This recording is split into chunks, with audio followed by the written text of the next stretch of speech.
과도기 이해하기. 5번째, 창조과학자들은 천동설을 믿으시나요? 창세기 1장은 고대 근동 지방 사람들이 이해할 수 있는 상식의 기초에서 쓰였으니 성경에 담긴 고대 근동 지방 사람들의 상식을 진리로 주장할 것이 아니라 그 그릇 안에 담겨있는 음식인 말씀을 잘 해석하고 이해해야 합니다.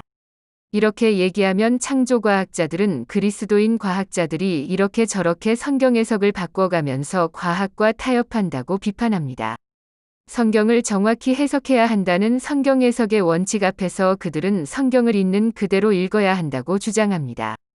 창조과학자들의 주장은 과연 옳을까요? 글쎄요. 고대 근동 사람들은 궁창 위에 물층이 있다고 믿었습니다. 궁창은 지금으로 하면 하늘과 비슷한 개념입니다. 비가 오는 현상은 궁창이 열리면 그 위에 있는 물로 된 층에서 물이 지상으로 떨어지는 것이라고 생각했습니다. 궁창 위에 물층이라는 상식은 성경에도 등장합니다. 창조과학자들은 창세기 1장에 물층이 묘사되어 있으니까 물층의 존재는 과학적 진리라고 주장합니다. 하지만 그들의 주장은 음식이 아니라 음식을 담은 그릇까지도 먹어야 한다고 주장하는 셈입니다. 신학자들은 동의하지 않습니다. 음식과 그릇은 구별해야 합니다. 성경을 그대로 읽어 믿어야 한다는 창조과학자들에게 한번 물어볼까요? 1. 창조과학자들은 천동설을 믿습니까? 아니면 지동설을 믿습니까? 성경은 지구가 움직이는 것이 아니라 태양과 달이 동해서 서로 운동하는 것으로 설명하고 있습니다. 천동설의 상식이 담겨 있습니다. 그렇다면 창조과학자들은 천동설을 믿는 건가요? 2. 창조과학자들은 지구 편평설을 믿는 걸까요? 아니면 지구가 둥글다고 믿습니까? 성경은 지구가 편평한 것처럼 묘사합니다. 그 어디에서 지구가 둥글다는 내용이 성경에 없습니다. 그렇다면 창조과학자들은 성경에 따라 지구 편평설을 주장할 건가요? 3. 창조과학자들은 딱딱한 궁창이 존재한다고 믿습니까? 창세기 1장에 나오는 궁창은 하늘과 같은 공간을 의미하지만 딱딱한 면에 해와 달과 별들이 붙어 있는 상태를 표현합니다. 고대 근동 지방 사람들은 궁창이 회전한다고 믿었습니다. 물론 우리는 고대 근동 사람들의 상식이 틀렸고 그 대신 지구가 자전한다는 사실을 잘 알고 있습니다. 지구 대기권을 넘어서면 우주 공간이 연결됩니다. 그 사이에 어떤 딱딱한 경계가 있는 것이 아니라 단지 공기의 밀도가 점점 작아지면서 자연스럽게 연결됩니다. 창세기 1장은 하나님이 해와 달과 별들을 궁창에 두셨다고 표현하고 있습니다. 고대 근동 사람들의 상식을 표현한 것이죠. 하지만 창조과학자들은 성경의 표현대로 딱딱한 궁창이 존재한다고 믿는 건가요?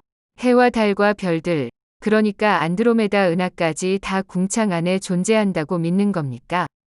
그리고 그 밖에 물로 된 층이 있다고 믿는 건가요? 창조과학자들은 도대체 뭘 믿는 것일까요?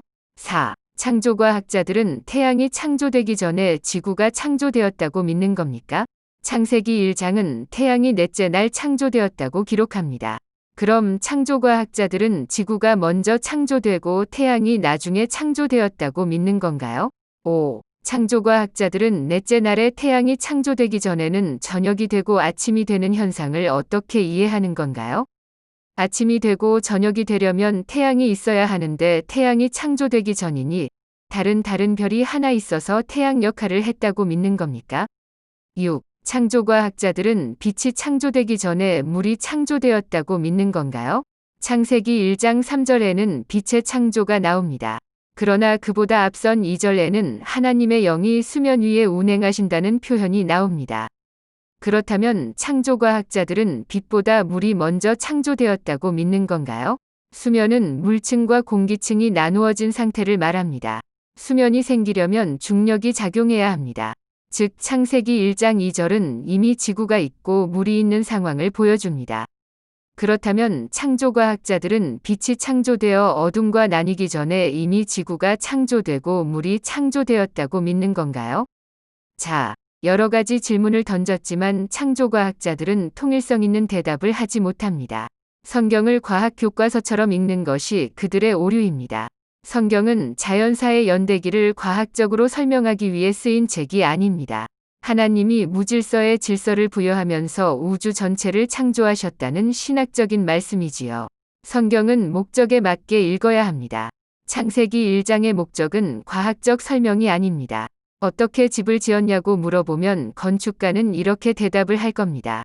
먼저 땅을 파고 골격 세우고 철근과 콘크리트로 기둥을 올리고 외벽을 만들고 지붕을 덮고 그 다음에 전기와 배관 공사를 하고 인테리어를 한다고 말입니다.